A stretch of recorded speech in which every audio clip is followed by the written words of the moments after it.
Bismillahirrahmanirrahim. Welcome back to my channel. In this video, we're going to explore a tool called SigDigger along with my NFC tags that I have available. So in this video, we're going to actually look at the transmission that takes place between my NFC reader, and which is built into your mobile phones nowadays, and your HackRF. And the activity we're going to look at using HackRF. So the transmission that we're going to look at is between my phone and the NFC tags, and we're going to try to capture that and visualize that using HackRF and using a tool called SigDigger that is available, I think, on all the platforms, operating systems. So this is a cool tool. So just simply go in once you have this downloaded and installed. Once you connect your HackRF or any other software-defined radio peripheral, you will see this device here. You can change the sample rate to whatever the desired sample rate there is. So we're going to change this to 2 megasamples, and you're going to hit OK. This is what you would see. You will see a spectrum over here, and you will see a waterfall graph over here. Make sure you have your NFC enabled on your phone because this is where the capturing will take place. NFC generally operate at 13.56 megahertz. And the coil that is built in is actually 13.56. That's the transmission that takes place between your passive NFC tags and your active device like mobile phones. Mobile phones, NFCs are now quite in because of Google Pay, Apple Pay, and Tap to Pay services that these different providers provide you. So we're going to capture this transmission with the help of HackRF. So I'm going to hit start here. And this is so far what it looks like when you're looking at the spectrum. 13.56 megahertz, that's the frequency that we're trying to target. So I'm going to stop this right now. And then I'm just basically going to show you, if I bring my phone close to it, what will happen.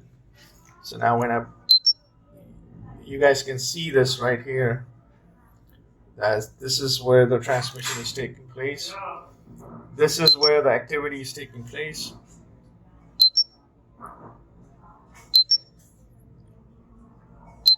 Alright, what you need to notice is this, that your phone, if you bring this closer to your HackRF, is continuously actually emitting these signals. It's just waiting for tag to come in. So when you bring this tag closer, this is the kind of a spectrum that you would see at 13.56 megahertz. You need to focus it here on waterfall graph. Is much clearer. Here we go. Here we go. We're going to capture this couple of times, and I'm going to also record this as well. So I'm going to record this, and I'm going to bring this closer. Here we go. 2, 3, 4, 5, 6, and 7. Alright, once you have recorded this, now you can also visualize this using another tool as well. So I'm just going to simply stop this, and there's also another tool which is known as Universal Radio Hacker. You can take this signal into Universal Radio Hacker, and then you can go to File, then you're going to open this up, and then you're going to choose a file that you are interested in seeing. So just simply hit click. I just want to see when it was recorded, 1241, so it's probably this is the one. And once you open this up, it will take you to that. So where you will see that 1, 2, 3, 4, 5, 6, 7 times this information has been captured. You can also do the replay attack as well by simply playing this signal, or you can detect. So I know it's generally ASK. Don't because you need to look into this. So you can choose ASK modulation, and then just simply open this up, and then you can select a particular signal. So this is the first capture, second time, third time, fourth time, fifth time, sixth, and the seventh time. And if you just want to play this signal, you can just hit play, and you can choose an appropriate device So I'm going to stop this because I'm using the same HackRF for reception and transmission. So I'm just going to simply close SigDigger or stop this.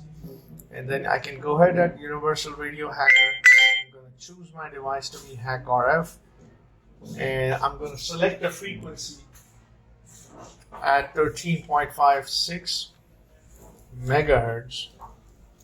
And then I'm going to try to replay this. So now I can play again and things like that. I can also use software-defined radio. I mean, if I want to transmit just this particular signal at any frequency, I can do that. So let me show you how you can do that. So I'm doing it at 13.56, but you can also do it at, let's say, 435 megahertz.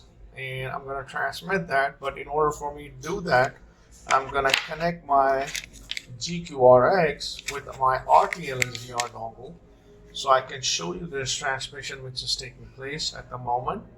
So you guys can have a look at it in terminal. Let me open up my terminal, and then I can also play GQRX. Once GQRX is present, you can also do the, so you can see that this is indeed this transmission. So I'm going to change this to 435.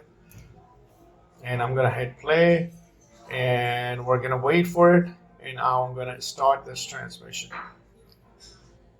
So you can see that there's this transmission which is taking place at 435 megahertz. This spike was not there, but this came in. So I can also stop this for you and also show you this, that this is also happening. So now I'm going to do the play again. And then you can see the presence of this spike. So indeed, this is being transmitted at different frequencies. It's just about capturing it and transmitting it at different frequencies. So I hope you find this small tutorial to be helpful when it comes to NFC. If you have any questions, just leave it in the comment section. And please don't forget to like and subscribe to my channel. And thanks for watching.